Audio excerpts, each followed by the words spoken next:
Hello guys, good morning. Welcome back to my YouTube channel. Thanks for coming back again, and thanks to my new subscribers. As some of you requested, you were asking us some questions about pharmacy, and I decided to bring a real life pharmacist to ask these questions. Remember, I made a video about nurses when I interviewed a nurse. So here is a pharmacist. This is pharmacist Chinelo. She's small but mighty, so don't look at her stature. She's the assistant chief pharmacist in the pharmacy attached to where I work. All right, so welcome. Thank you very much. Thank you so much for doing this. It's a pleasure. All right, so I'm going to be asking a few questions, just generally about people, because some people are showing interest in becoming a pharmacist. So I'll just like them to know some of these things. And definitely, I cannot answer these questions because I don't know the first thing about being a pharmacist. Okay. All right. Do you remember the first time you developed interest in becoming a pharmacist? I think the interest started in second year because pharmacy was not in my plans. Yeah, it was actually medicine and surgery, but as you know now, JAM and all. So Yeah. I wrote the JAM for Unilab, medicine, and it was just, I think the cutoff mark was 76, and I had 74. And I shopped, I didn't get anything, so I was angry and I dumped medicine. You know, you're a wonderful doctor. But well, God has plans for all of us. Yeah.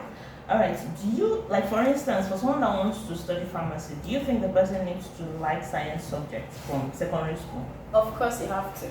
Okay.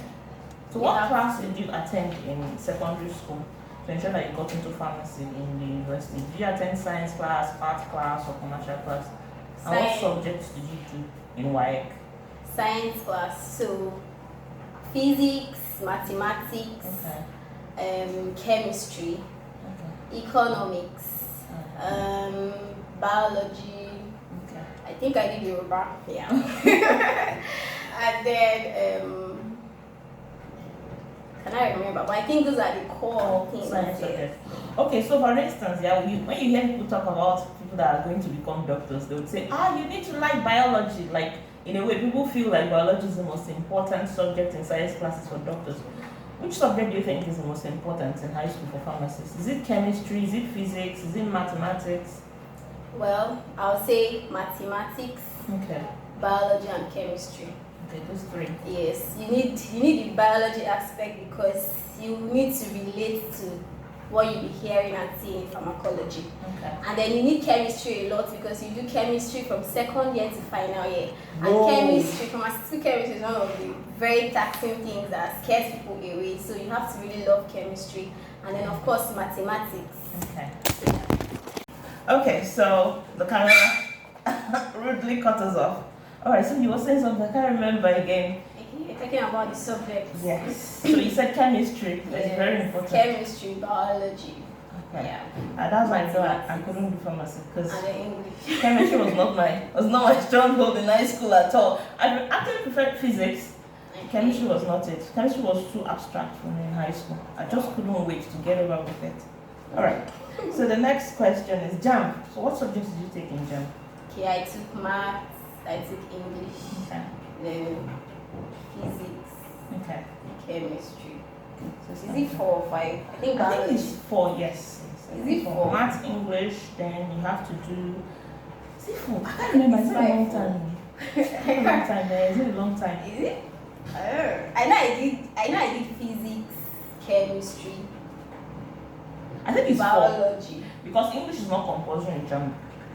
I think English is not. Okay, yes, I compulsory in didn't do JAM. maths in JAM. So it was English, chemistry, physics, and biology. Okay. All right. So which school did you graduate from? Well, prestigious and Town Girls High School, What about university? University of Nigeria. Okay, Nsukka. Okay. Oh yeah, that's a very prestigious school. Okay. That's very prestigious. So how was university? Did you like it? Was it easy? Was it manageable? Was it hard? Well, nothing is easy anyway. Yeah, that's true. But then, was it hard?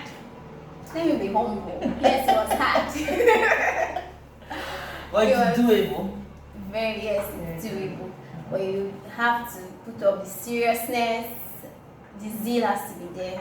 Okay. You have to be motivated every day. You have to wake up and prepare yourself, because in pharmacy, you almost don't have time for yourself. Like all other things, like extracurricular activities, because sometimes you'll be having your classes from 8 to 5, depending on schedule. Wow. So the theory classes actually span from 8 to 11 most of the time, and then your practical begins by 11, and that's like 3 hours, and sometimes you have 2 practicals in a day. So you just need to just run to your hostel, fling your bag. That's what I do anyway. Fling my bag, grab my lab coat, and begin to run, because they'll give you like a space of 5 minutes to get back, to go get your lab coat for your practical. And once you're late, you are shut out. And when you're not available, like for the practical, when someone is telling you, we just added 5 minutes of HCl to that charcoal and then steady, it's looking abstract. So people love being in practicals. And then if you now have another practical, it will take you from 2 to 5 p.m. So you're finishing your first practical, say 2 p.m. And then you have to sign out and everything and rush for the next one. So every day is like a willingness. You have to be prepared for it. I can imagine. How many years is pharmacy? 5 years, if nothing shitty happens. I know, with the Nigerian strike and all. Yeah. Oh my goodness. All right. So after university, what next? Because for us doctors, we usually go for internship, housemanship. What next after university for pharmacists? Well, after university, you have to get inducted. I would have said internship, but most times you find out that for pharmacy there's this yearly accreditation of the faculty that is done. Okay. So like my set, I graduated with the 017 set. Okay. So we had to wait like practically 1 year before we got inducted. Wow. We finished, I think we finished in September 2017, and we got inducted on 30th of August 2018. So you see, so that's like 1 year from from my graduation to induction. Oh, wow. And of course, without the induction, you can't begin your internship. Okay. So that's it. So it is graduation, then induction, then internship. Internship is how long? Internship is 12 months, but it's actually you have a month leave. Yes. Okay. So after internship, what next? Is it NYSC? Yes, NYSC. So the compulsory 1 year NYSC. Yes. After NYSC. Well, after internship, there's this exam. Oh wow. There's this exam. It's called pre-registration examination for pharmacists, and it's organized. It's organized by our council. Yes. Pharmacist Council of Nigeria, I guess. I don't know if PSN has but it's organized by them, and you have to pass it before you get what you'll be given after graduation is your provisional license. Okay. Yes, so the provisional license fetches you internship, because in fact that's the reason why you have to get inducted, because it is on the day of your induction that you'll be given the provisional license. Okay. So the provisional license now helps you to search for internship opportunities. Okay. So after the internship, when you're done, you apply for the exam. It's called PEP for short. Yes. Okay. So when you pass the PEP, you will now be given, of course, with registration, you will now be given your full license, and then you call the pharmacist. How much is this exam? How much did I pay? I think I paid 20,000 naira for it. Okay. Is it difficult? I would say difficult. Do people fail? People fail, but so a lot of people pass it. Okay, so when people fail, when is the next opportunity? Is it like 1 year after? Is it like 2 months after? Is it like what's the time duration to get another time to write the exam? I think it's I think they write it 3 to 4 times in a year. Okay. Yes. So that's the only thing is that I think you'll be paying for it. For each time you write. Each time you write it. Yes. Okay. So you pass this exam, you get a full license. Yeah. What next? Because for instance, why I'm asking what next is like, for instance, for you doctors, after NYSC, you have to write an exam if you want to go into residency in primaries. When you pass, then you apply for residency position. If you don't want to do residency, there's another pathway for doctors, which is the non-residency pathway. So you just enter civil service and you become a doctor, and they promote you accordingly to the civil service cadre. So how is it for you guys? pharmacist? Do you do residency, or are you led to go on your own and just figure out life by yourself? I think it's so in pharmacy. Like, you decide your path. Okay. If you choose to venture into the community practice, you don't need to do the whole. There's one West African college certification for pharmacists. Yeah. So some persons go on to do that. Some persons go on to do their masters, then proceed to get a PhD and the rest. Yeah, and there's some other people who go into something entirely different. Like, there's this pharmacist, I think he was present on my induction day. He's a barrister. Right. So I think after pharmacy he went to study law. Okay. So it depends on you. Alright. So I want to ask this question. How much do interns earn? And give me a ballpark figure. Well, it depends. Okay. In community pharmacy, I think they pay way less than in hospital institutions. Okay. So, like me, I did my own in a state hospital. I did in ASU teaching hospital, Parkland. Yeah, and then we started on this 90,000 naira package, and then somehow they came and said, "Oh, I think we're paying people way a step above what you should earn and the rest," and then they slashed it to 80 something or so. But then people who do in federal institutions, they earn way higher. They earn over 100,000. Yeah. Yeah, it's the same thing too for doctors. Because I did my internship in an FMC, and I earned higher than my counterparts that were working in the state hospitals. In fact, way higher. Way higher. And I know some people that worked in some parts of the northern area that earned even way higher than I did. So yes, you're right. It depends on which part. If it's the state sector, if it's the government sector, even in the private sector. Because I know there are some private hospitals in Lagos like Nicholas, and I can't remember. I know there's another private hospital that do internship for doctors. They also pay way lesser than, for instance, for someone that works with the federal government. Okay, so so you said after NYSC you choose your path, right? Yes. So what other options do you have? For instance, like let's say now you work pharmacy attached to our clinic. Let's say you go do your masters, and you get a masters in a kind of in a section or a path in pharmacy. Can you work for an oil company? Can you work for a pharmaceutical company? Can you work for, like, what other options do you have apart from being in a pharmacy and working and prescribing drugs? Okay. So that's actually why I love pharmacy. Okay. It's versatile. We have a lot of opportunities. Yeah. You can choose to be a rep, that's a medical sales rep. Oh, okay. Yeah. So you can actually, you market drugs produced or distributed by certain companies or organizations. Okay.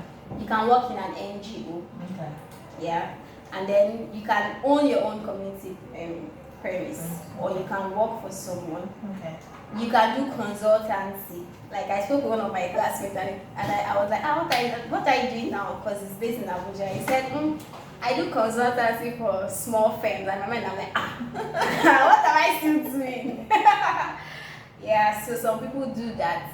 And then some people are into regulatory, like when you in the industry now, there are different roles. You can actually be their production pharmacist, okay, or you can be their medical salesperson, that's a sales representative, or you can be part of their regulatory team. So you'll be fronting for them in the face of all these regulatory bodies like NAFDAC and the rest. Yes, so you'll be their contact person.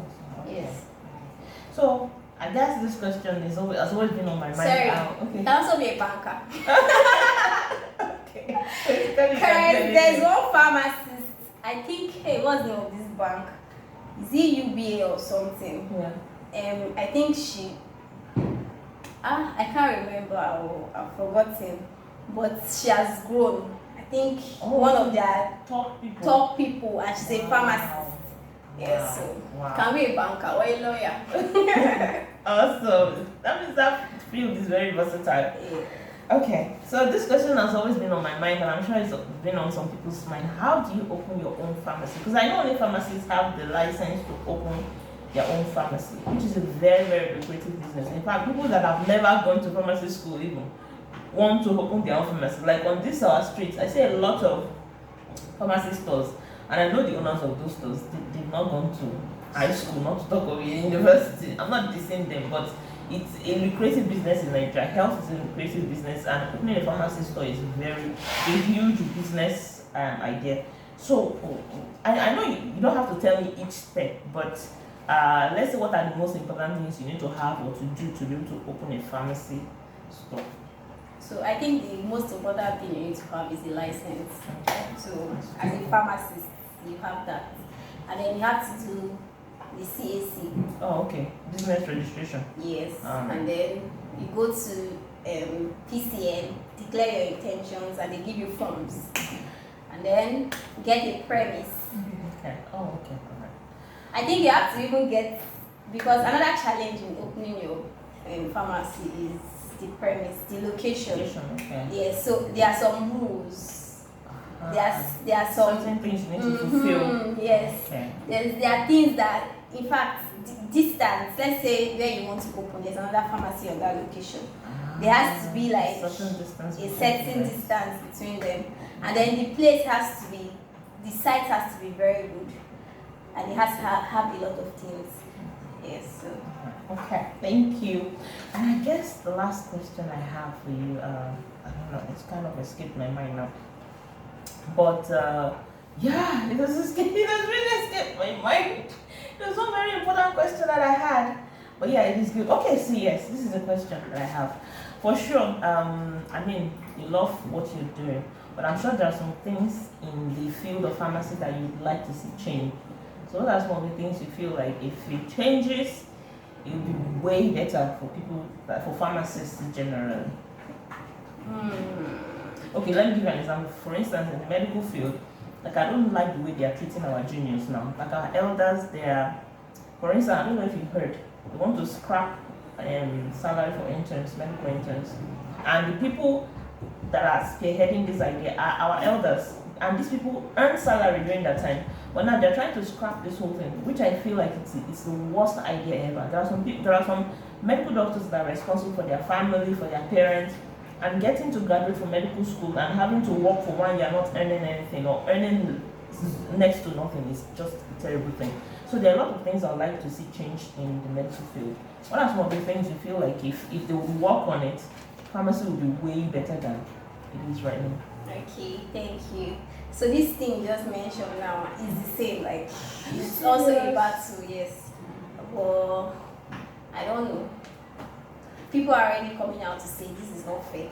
So we hope that they change it, because yes, it's part of our training, but is that we are graduates already. Exactly. The training is not like somebody is coming to show you, like for you now, show you cadavers and the rest of it, or somebody is not coming to show me what paracetamol is and tell me how to do it. Yes, we still acquire training, but then. And I feel like training is lifelong though. It's a lifelong experience. Even as I am, after 5-8 years of graduating, I'm still learning. Yeah. There's still some things that I didn't know that I'm going to know. Everybody, even residency, the residency part I told you about, is also a training period. Yeah. So why would they say, okay, because it's a training period, don't pay residents for 5-6 years? Yeah. So it's not fair. It's really not fair at all. Thank you so much, Nelo, for coming and discussing with us. I'm sure everyone would appreciate what you've done. So please help me to thank her. If you really love what you've done, give me a thumbs up and comment down in the section, in the comment section, as to how you appreciate this little period. Thank you so much, Nelo. Thank you. Bye, guys. Bye. Yeah, bye.